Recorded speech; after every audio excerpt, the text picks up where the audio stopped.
Okay, so how did your chickens find the cash? Well, Deputy, apparently my chickens are pretty smart. Come on, Tony, you want me to believe your chickens showed you where the cash was? Yeah, that is exactly what I want you to believe. You do realize you are our only suspect, right? Okay, audience. After this story, she will either arrest me or buy me a coffee. Yes, Deputy. I realize that. Do you, Tony? I like a good latte. Would you allow me to go into details? I said that with an accent. By all means, Tony. I am all ears. She's a tough nut to crack. Okay, wonderful. It all started yesterday afternoon at my house.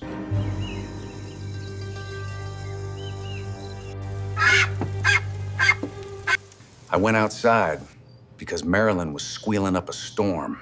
Wait, who is Marilyn?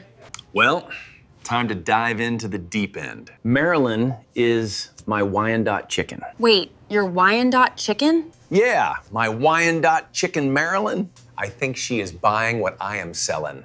I trained her in distraction tactics and emotional cue response. All right. Please, continue. I think they had already found the cash when Marilyn got my attention. They? You mean the rest of your chickens had already found the cash?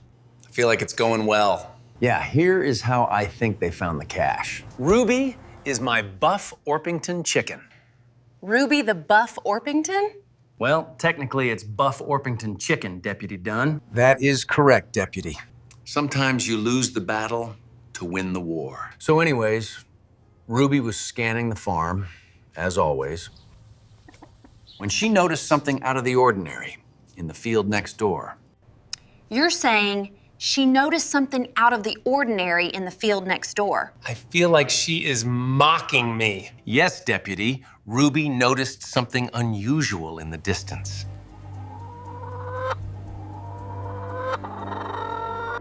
So, without delay, she headed off to investigate.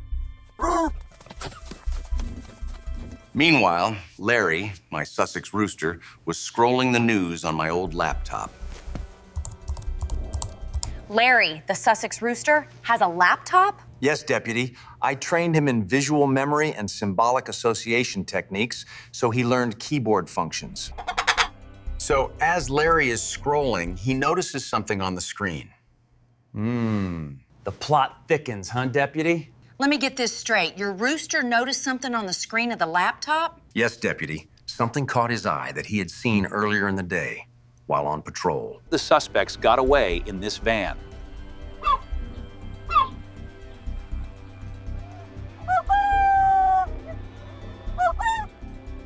You see, he's the self-proclaimed farm patrol officer.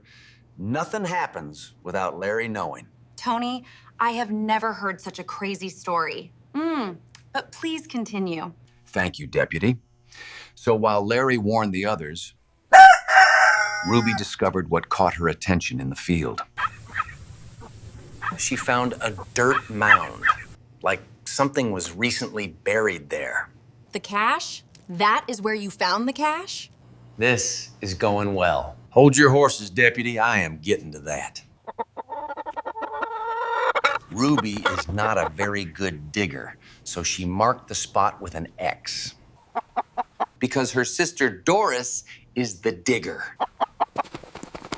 Doris the digger. So, what is Doris trained in? Digging? No, Deputy. Doris is my Australorp hen that I trained. Wait, your Australorp hen dug up the money? Deputy Dunn will be buying me a double espresso latte. Exactly, Deputy Dunn. I trained Doris in object orientation and movement, so she's naturally a good digger. Okay, so Doris, the naturally good digger, dug up the buried bag of cash? That is correct, Deputy. Doris dug up the bag that Ruby found in the field next door. Let me get this straight.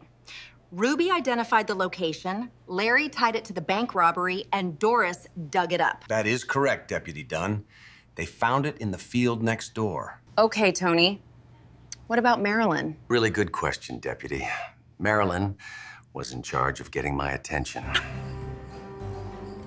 She waited on her perch for the others to give her the go. Of course she did. I mean, it makes complete sense. I am sensing some sarcasm. It does make complete sense, Deputy. Because then she let out a squeal storm, making darn sure I noticed her.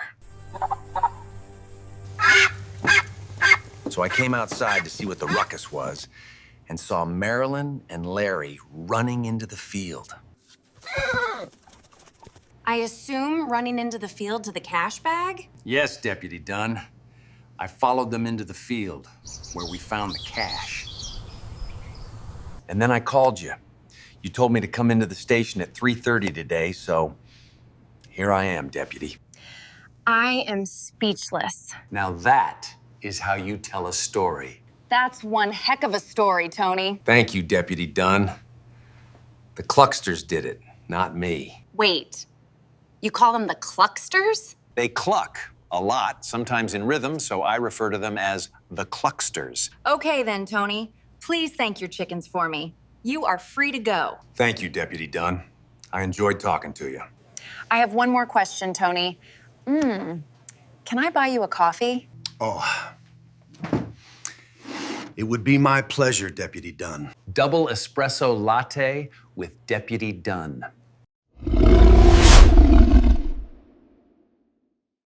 The Clucksters is based on a real Tony who trained his chickens. Come on. You can do it.